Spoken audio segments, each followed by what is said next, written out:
Olá, meus queridos irmãos, minhas irmãs.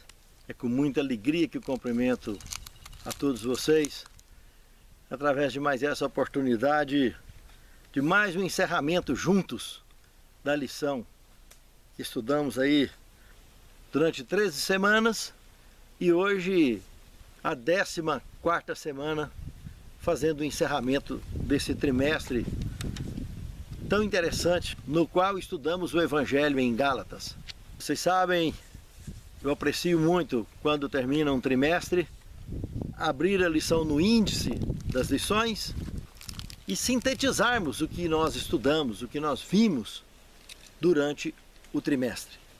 Vamos abrir lá, vamos acompanhar e analisar o que nós estudamos durante esse trimestre para mergulharmos na última lição. A lição de número 1, Paulo, o apóstolo dos gentios. Vimos que aquele camarada foi um vaso escolhido, sem a menor sombra de dúvidas. Uma lição que nos motiva a seguir o mesmo caminho, que nos conscientiza que nós também somos vasos escolhidos. Não é à toa que nós estamos estudando a palavra, não é à toa que nós estamos ensinando a palavra. É porque fomos escolhidos para isso. Na segunda lição, a autoridade de Paulo e o Evangelho. Nós vimos que é prioridade. Nós vimos que o Evangelho é prioridade em nossa vida. O próprio Cristo diz que se procurarmos em primeiro lugar o reino dos céus, o resto será acrescentado. Não precisa de preocupar.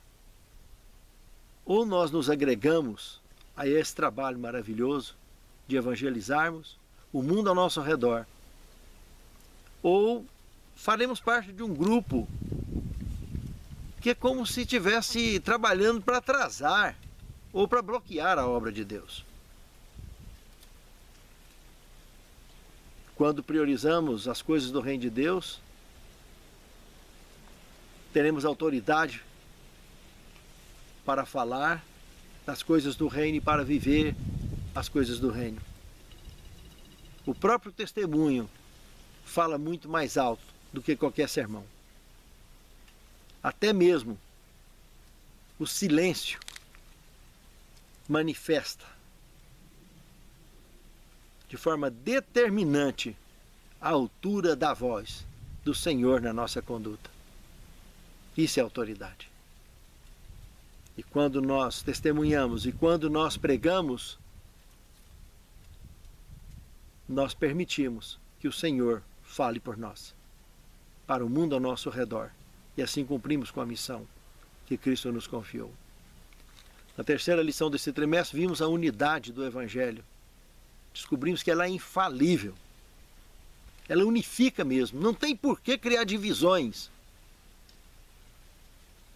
Se o Deus é o mesmo, o céu é o mesmo, a terra é a mesma, os pecadores são os de sempre, por que não termos um fato em comum que nos unifica em espírito e em verdade?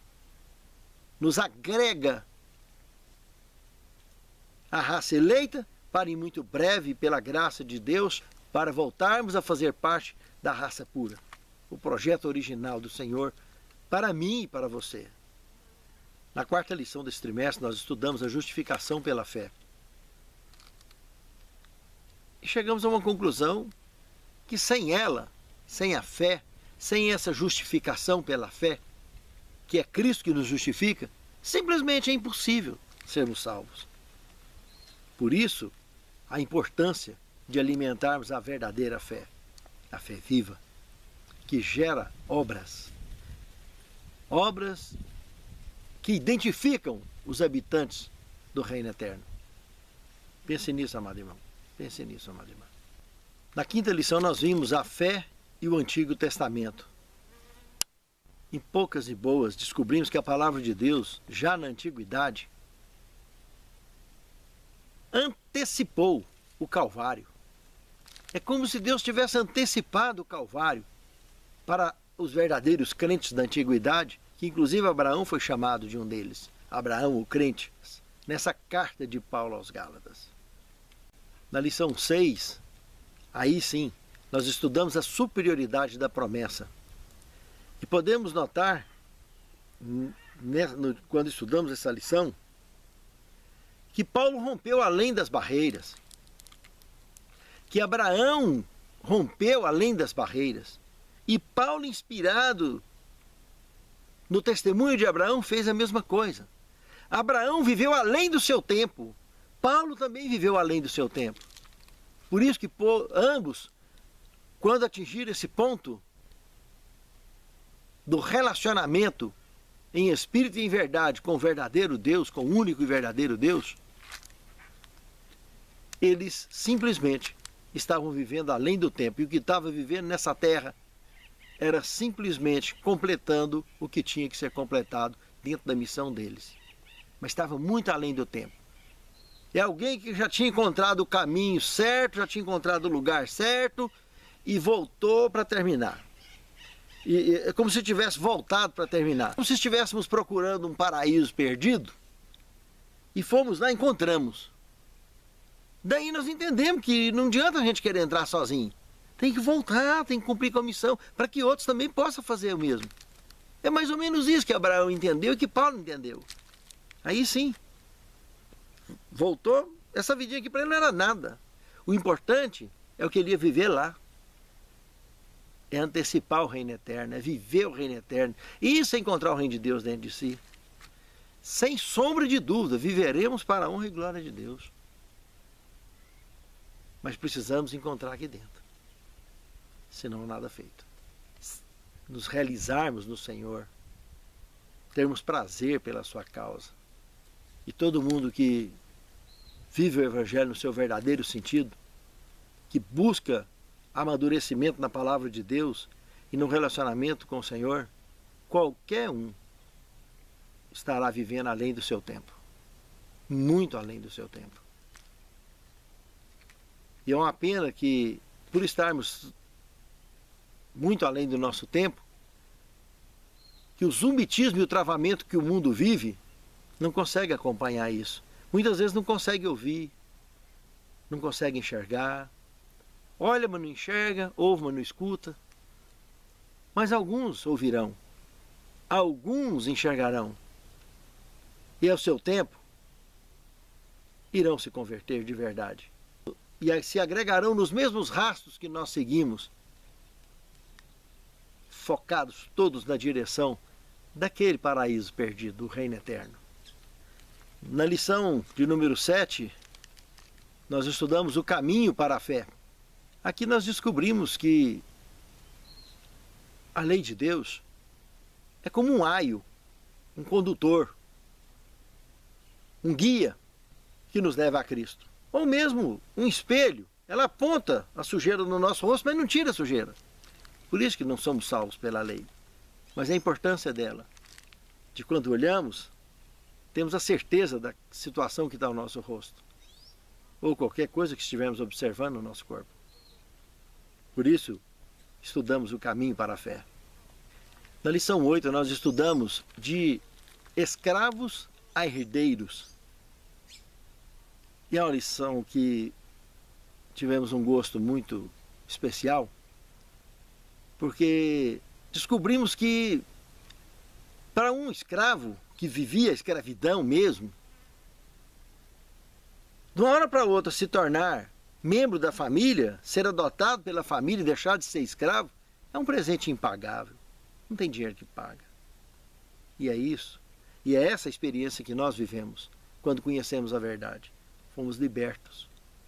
Só que precisamos ter consciência disso e vivermos essa liberdade de maneira sensata, focados naquele paraíso perdido para muitos, mas não para nós, porque nós encontramos o reino de Deus aqui dentro do nosso coração e sabemos que em muito breve nos encontraremos no reino eterno, para a honra e a glória de Deus.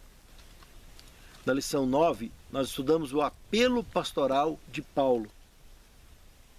Vimos que Paulo fez uma proposta para os Gálatas para fazer uma troca de perfil. Paulo afirmou nessa lição que ele se colocou no lugar deles para entender o porquê que eles chegaram a esses lugares que eles chegaram. a esses extremismos que eles chegaram. E apenas propôs que ele também se colocasse em nome de uma amizade verdadeira no lugar dele, para que eles pudessem então chegar num consenso e partir do ponto inicial, original daquela amizade, e dali para frente pudessem, como verdadeiros amigos, irmãos em Cristo, dar sequência nesse trabalho maravilhoso.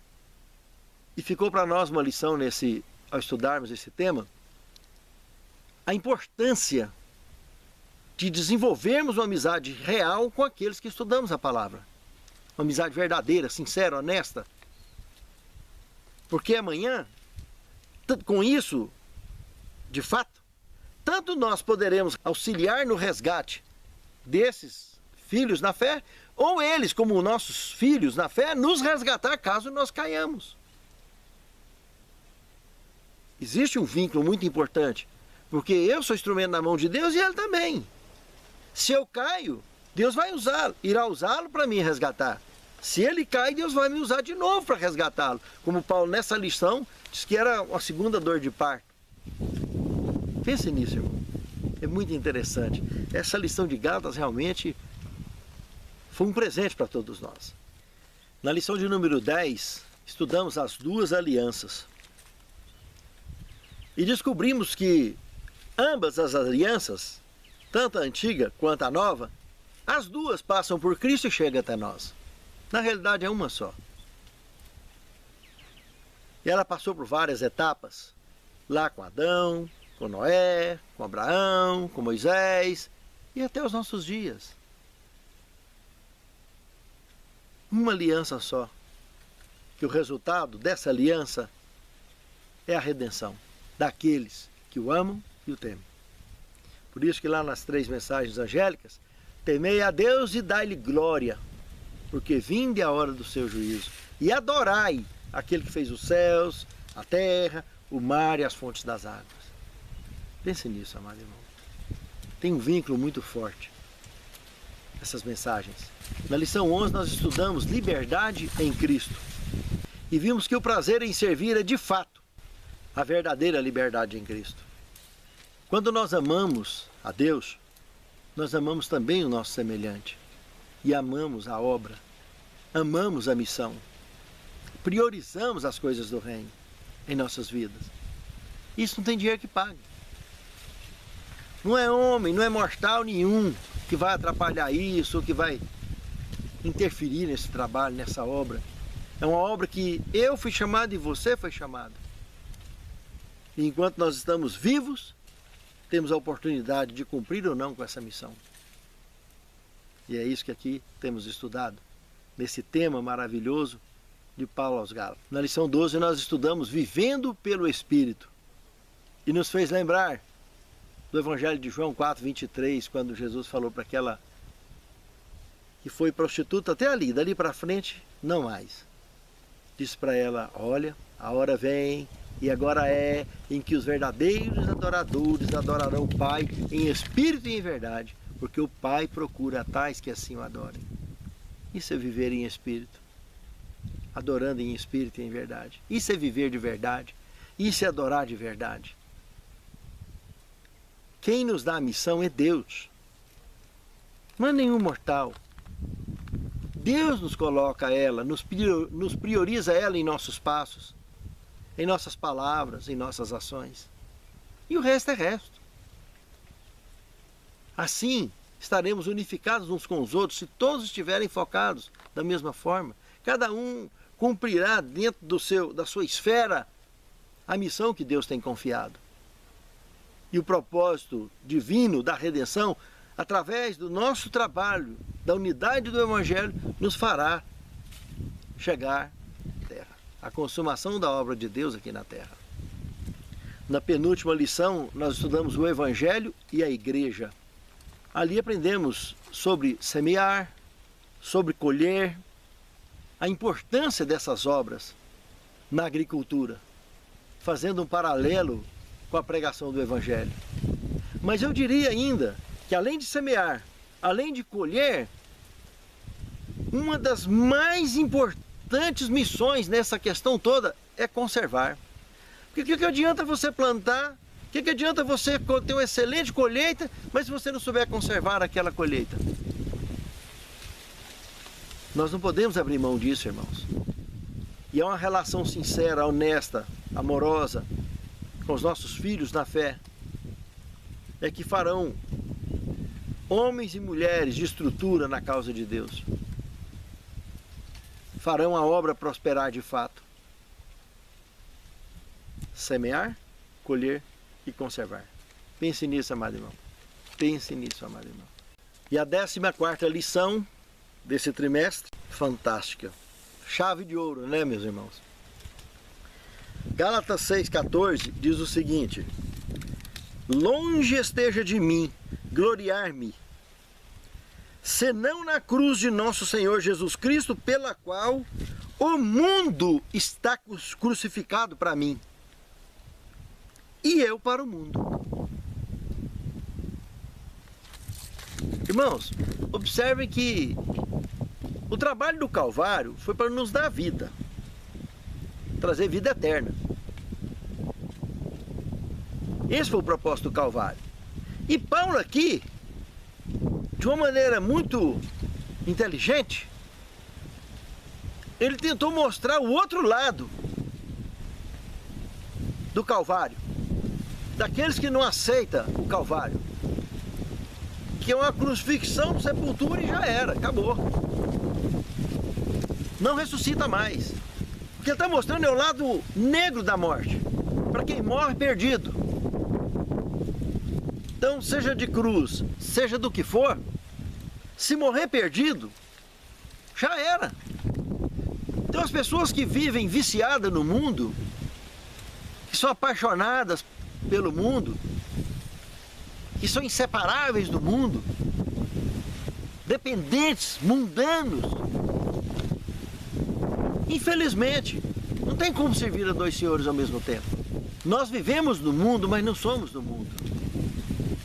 Por isso que nem tudo que o mundo come, nós comemos. Nem tudo que o mundo bebe, nós bebemos. Nem tudo que o mundo faz, a gente faz. E a gente vive no mundo. E são as pessoas do mundo que a gente ama e serve, apresentando a obra da redenção. Mas Paulo aqui usou um termo extremamente duro, que o mundo inteiro para ele está crucificado, está morto. E eu também estou morto para o mundo. Quer dizer, não tem nada lá no mundo que atraísse ele mais para lá. E não tem nada nele, e por decisão própria ele não tinha vontade nenhuma de voltar para lá. De uma forma quanto de outra. Em poucas e boas, Paulo estava dizendo que de fato ele ficou liberto por conhecer a verdade. E ele está totalmente vacinado contra o zumbitismo, contra o travamento. Qualquer assunto relacionado na vida dele, ele está conectado, está ligado. É luz ou trevas? Salvação ou perdição? Está conectado. Não é que o cara é doido, é maníaco. Não, nada disso. Está ligado. E assim é a nossa vida. A nossa volta, ou tem luz ou tem trevas. Em nossa vida, ou tem luz ou tem trevas. Depende das nossas escolhas. E é o que Paulo estava querendo dizer aqui. Anunciando a glória da cruz. E não a sombra da cruz. A sombra da cruz é para quem está morto. De verdade, para as coisas de Deus. Porque está hibernado no mundanismo. Esse está morto. Esse aí está vivendo com a sombra da cruz. O que Paulo quer mostrar aqui para mim e para você é a glória da cruz. Está destravado do mundanismo, está destravado do zumbitismo. E isso é coisa maravilhosa. É para isso que Cristo morreu, é para completar para nós, pagar o que nós não temos condição de pagar. Se Ele já nos salvou, já nos deu a salvação, pagou o nosso preço, é só vivermos. A jornada que Ele nos chamou, o caminho que Ele nos apontou, Ele não falou, quem quiser vir após mim, nega a si próprio, tome a sua cruz e siga-me. É seguir Jesus, não tem mais nada. Essa é a glória da cruz. Viver o mundanismo é estar vivendo a sombra. E sombra não vai levar ninguém a nada, nem a sombra da cruz. Agora a glória da cruz vai levar. Porque a cruz foi uma vergonha, foi uma humilhação para o Criador do universo. Mas o resultado da cruz foi a glorificação do Rei dos Reis, Senhor dos Senhores. Foi o que provou o amor de Deus pela raça caída, pelos seres que um dia Ele criou e caiu. E que agora pode aceitar o resultado daquele Calvário fazendo parte de uma raça eleita. E em muito breve, olhando nas nuvens do céu, sermos arrebatados ao encontro com o Senhor que virá para nos buscar. No segundo tema, da própria mão de Paulo. Quando nós estudamos Gálatas 6, de 11 a 18, nós podemos chegar a uma conclusão que Paulo deu uma interferida no trabalho do escriba que ele passava, que ele ditava a obra. Que ele nem tudo que ele escreveu foi para suas próprias mãos. A maior parte ele ditou. Não sabemos se por ter algum tipo de deficiência visual ou outro tipo qualquer, ele ditava. Mas algumas vezes, como vimos aqui em Romanos 16, 22, comparado com 1 Coríntios 16, 21 e Gálatas 6, 11. Montando esses três paralelos, nós vimos que Paulo, algumas vezes, ele foi lá, pegou a carta e deu uma ajeitada. E em algumas dessas ajeitadas, é como se ele tivesse sublinhado e negritado e colocado em itálico. Bem aberto, bem claro, bem nítido. Para que as pessoas prestassem bastante atenção naquele ponto que Paulo frisou. E é mesmo por isso, o escrito dele aos Gálatas diferencia para as demais cartas do Novo Testamento que ele escreveu. E lembrando ainda que os Gálatas foi um caso muito especial. Eram filhos na fé de Paulo, que se desviaram do conceito correto, bíblico, salvístico, e se tornaram extremistas, donos de igreja. E graças à obra do Espírito Santo, através de Paulo, ele conseguiu fazê-los voltar. Em nome de uma amizade que ele estruturou lá atrás, quando começou a missão. Que é um exemplo para nós. Porque evangelizar sem formar aquela amizade, não funciona muito não. O cara vai entrar pela porta da frente e sair pela porta do fundo.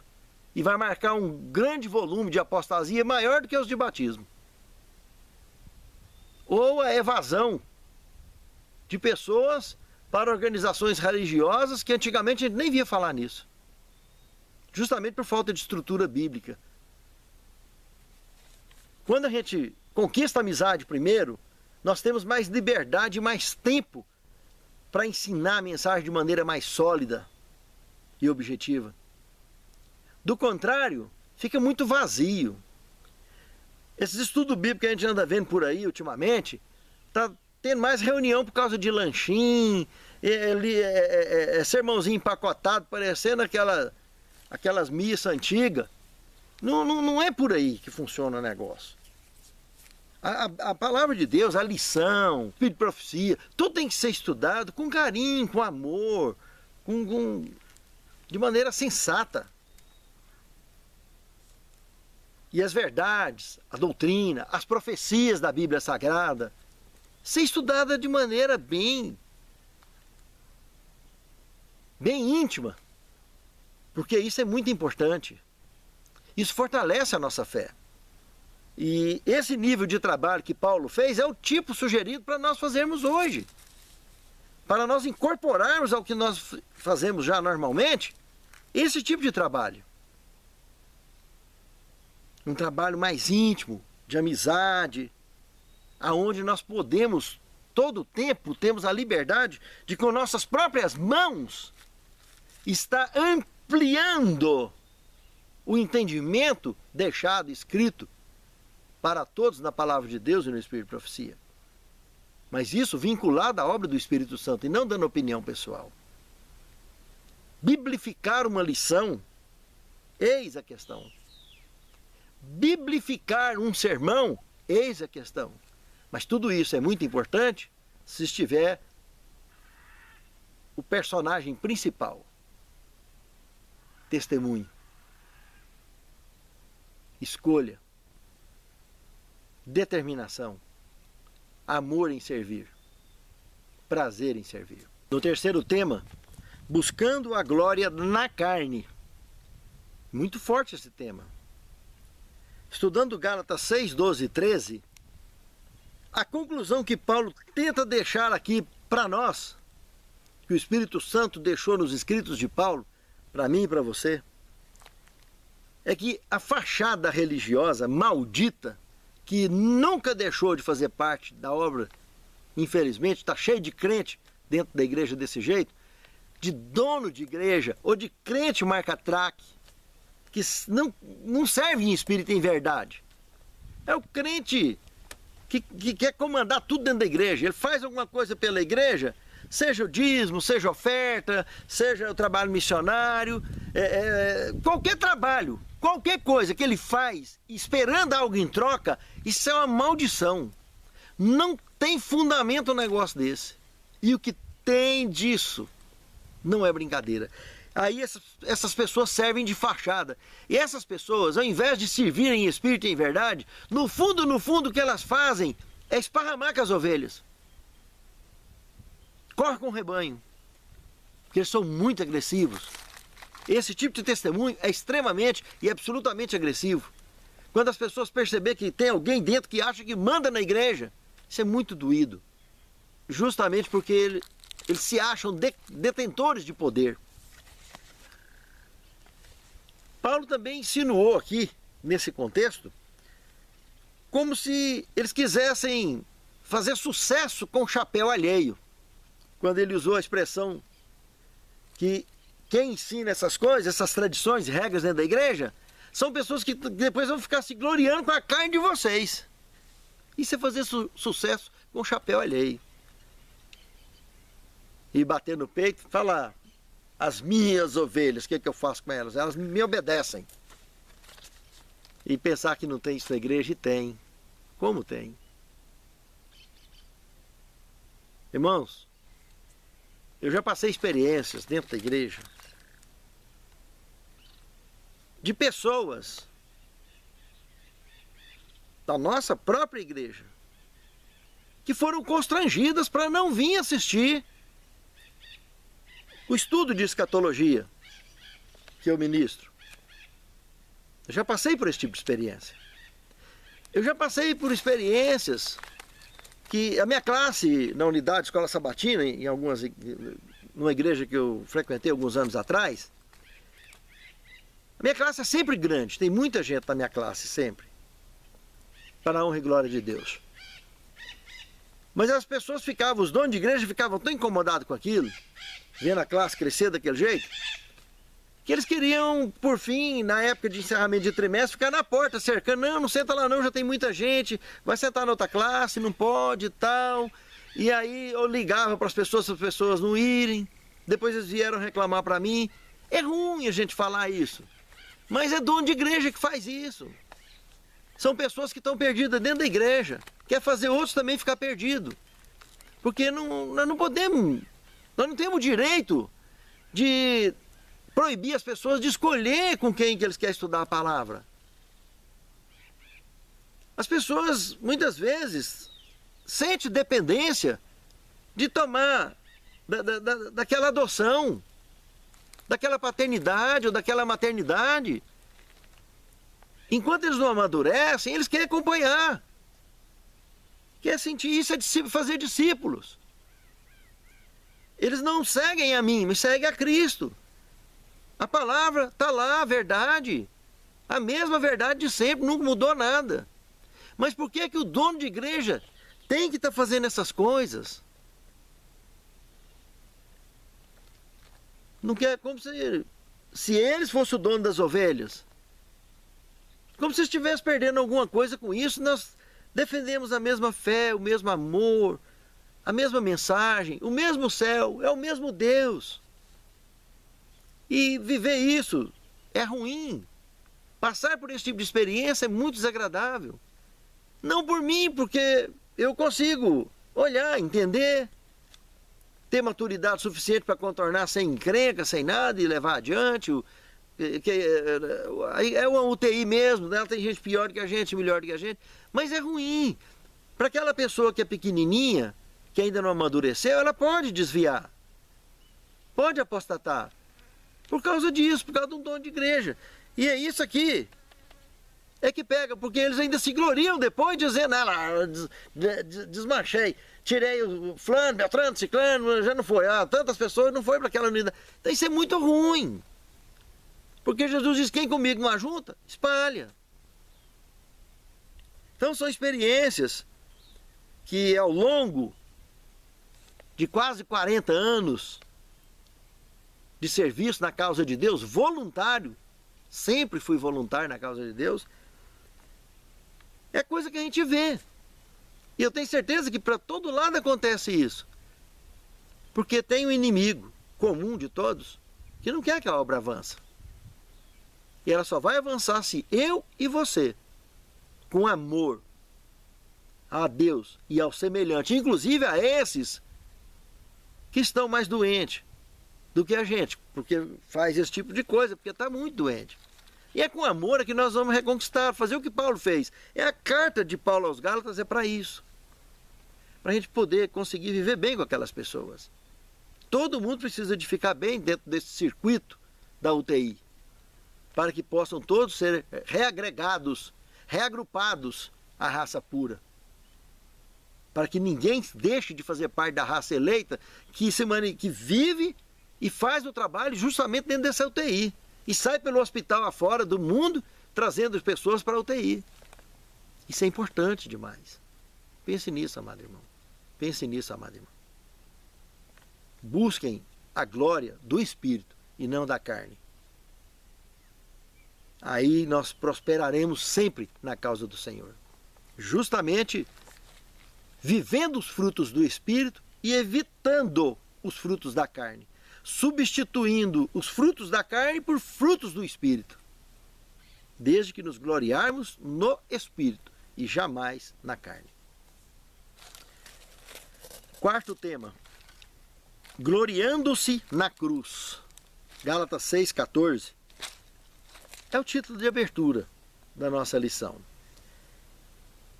Gloriarmos na cruz de Cristo é vestir de fato a camisa da redenção, a camisa da salvação. Isso é focar na nossa salvação e na salvação do mundo ao nosso redor. Isso é o senso de missão. Esse é o espírito missionário. Esse é o espírito do habitante do reino eterno. Pense nisso, amado irmão. Pense nisso, amado irmão. Isso é gloriar na cruz.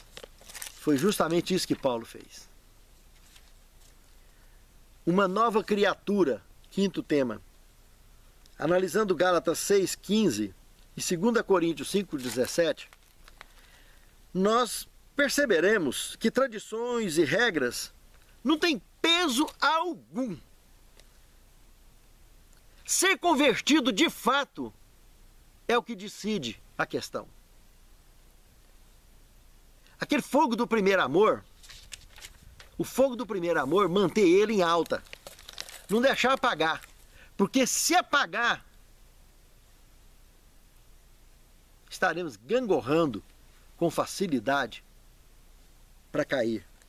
Facilmente seremos conduzidos ao brejo da areia movediça deste velho mundo. E quanto mais mexe, mais afunda. Pense nisso, amado irmão. Ficar ditando regra, goela abaixo para as pessoas, babando regras. Farisaísmo. Isso é perdição, irmãos. A Bíblia tem muita informação e quem trabalha com a palavra de Deus, só de ensinar a palavra, já está além do seu tempo, muitos anos. Já tem muita barreira para enfrentar. Ser convertido de fato e ter o fogo do primeiro amor é o que vai realmente nos identificar como aquele membro da raça eleita que realmente é membro do reino eterno. É um termômetro referencial de fé para o mundo ao nosso redor. Que nós de fato pertencemos a outro mundo. E é muito importante que nós possamos abraçar isso que Paulo nos ensinou antes que seja tarde demais.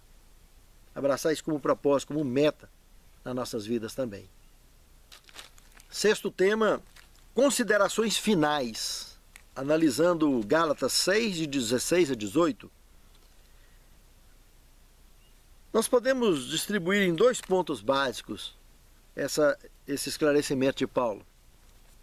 Que o que nós acabamos de estudar sobre a questão de ser nova criatura, de viver de fato uma conversão bacana, com a chama do primeiro amor aceso, Paulo contextualiza aqui que a todos que andam conforme essa norma, que é o que ele estava ensinando para os Gálatas, é a conclusão que ele chegou para os Gálatas, todos que andam segundo essa norma, paz e misericórdia sejam sobre ele. Do contrário, misericórdia. Fiquem atentos, irmãos. Ou anda desse jeito, ou coitado. Que tristeza. O segundo ponto que nós vimos nessas considerações de Paulo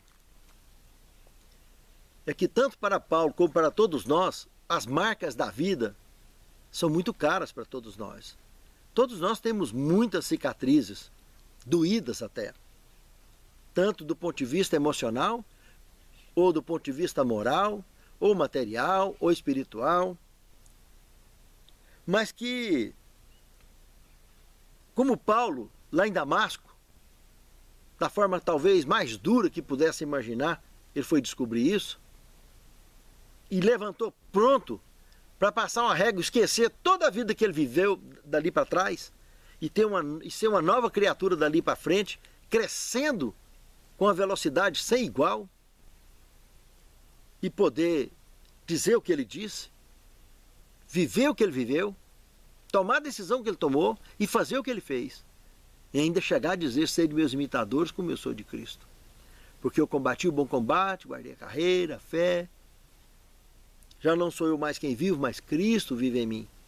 Para chegar nessa condição, para a honra e a glória de Deus.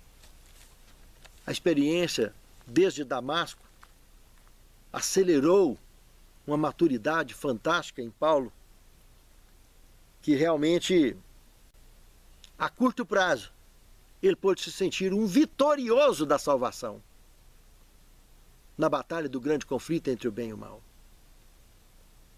E as cicatrizes, as marcas que ele adquiriu por isso, se tornaram fonte de prazer. Porque ele foi lá, ele viu, lembra que ele foi arrebatado ao terceiro céu? Pois ele foi lá, ele viu. A hora que ele voltou de lá, ele voltou mais disposto ainda, mais determinado ainda, de completar logo com a missão. E poder, quem sabe, ao completar, descansar, e assim que Jesus chegar, ele acordar junto com todo mundo e continuar a vida, como foi o propósito original da criação, vida eterna. Deus não criou nada para morrer. Mas infelizmente, nós, os habitantes desse velho mundo, convivemos com o sono da morte, para que pessoas melhores possam surgir, mais dispostas a cumprir com a missão do que muitas que não têm feito o trabalho e descansam às vezes sem cumprir. Ao invés de trabalhar para Deus, dá trabalho para Deus. E Jesus vai voltar se o mortal fizer a parte que lhe foi confiada. Eu e você. E Paulo entendeu isso. E voltou com muita vontade de terminar logo, como se ao terminar e ele descansasse, Jesus já está voltando. De fato está. Mas que bom que ele desceu, seguro que ele cumpriu a parte que lhe foi confiada. E eu e você? Aonde que está o nosso raciocínio? Onde que estão as nossas escolhas? Onde que está o nosso propósito com relação à causa? Sétimo tema, o reino de Deus está dentro de vós. Queria ler um trecho aqui do Comentário Bíblico, volume 6, página 1242, um comentário da Pena Inspirada, que diz o seguinte: aqueles que, na força de Cristo, vencem o grande inimigo de Deus e do homem, ocuparão nas cortes celestiais uma posição superior aos dos anjos que jamais caíram. Olha que lindo, irmãos. Cristo declara: e eu, quando for levantado da terra, atrairei todos a mim mesmo. João 12, 32. Meus amados, de fato é um privilégio servir a Deus em espírito e em verdade. Poder ter a certeza que nós encontramos a salvação dentro de nós, que Deus colocou quando nos criou um dia. Nós não nascemos para morrer, nascemos para viver eternamente. Quando a gente tem essa certeza, nós temos a consciência de que a morte é apenas um sono da morte. É detalhe para os habitantes deste velho mundo. A grandiosidade desta verdade é justamente ter a certeza de que todos viveremos eternamente. Que Deus abençoe a mim e a você, querido irmão. Que o exemplo que ficou exposto na carta de Paulo aos Gálatas seja para mim e para você lição de vida e de conduta na nossa jornada cristã. Senhor Deus, te somos gratos por essas lições tão maravilhosas que estudamos da carta de Paulo aos Gálatas. Senhor Deus, que isso, o amadurecimento da nossa fé. E que em muito breve, naquele grande dia, Senhor, cada um de nós que aqui estamos, ao ouvir esta mensagem e participar dessa oração, sejamos contados pela Tua graça dentre aqueles que marcharão para dentro dos portais da cidade santa. É o que te suplicamos, agradecidos, em nome de Jesus. Amém, Senhor.